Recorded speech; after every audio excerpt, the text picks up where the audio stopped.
Gabriel, when I think of you, I think of someone who is very courageous, but I know that was a process. So, can you share something about uh, your experience?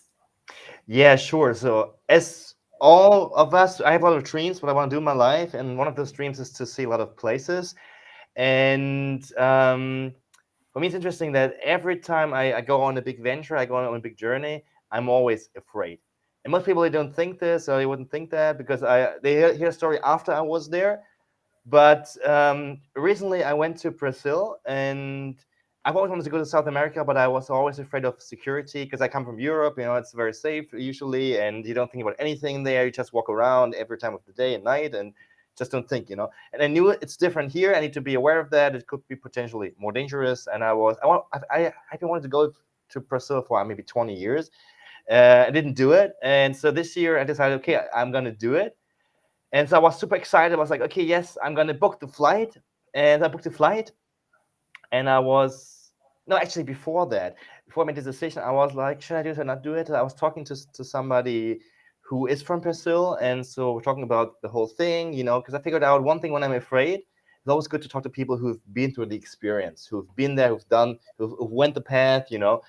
And so I talked to people about that, and that gives me kind of a little more assurance that what I need to be aware of, and it helps me to kind of like deal with my fear.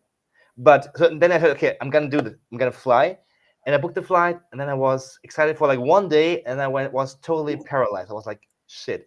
I didn't expect to be here in this place of fear. I was like, I could work and I could go to bed. I couldn't do much more. I was like, I probably shouldn't go, and I was trying to find ways to avoid it. But in the end, all those plans they failed. And so I was like, okay, maybe I could still go. And after a couple of days, I was at the point where I was ready to still.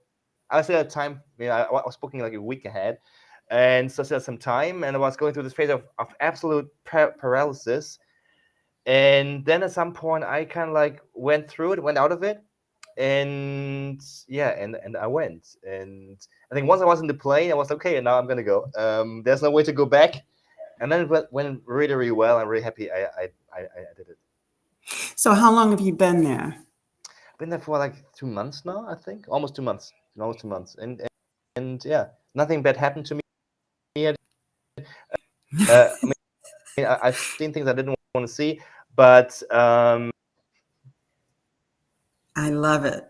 So, here's a call to action for those of you who maybe are facing something you really want to do, a pleasurable thing, but it's paralyzed you. So listen to what Gabriel said. He made that commitment, and then when fear came, he didn't think of it necessarily as a hard stop. It was walking through that fear, and now he's living an experience he'd wanted to have for 20 years. So do your inventory and make that commitment, walk through the fear, and emerge courageous. Take care. Bye. bye.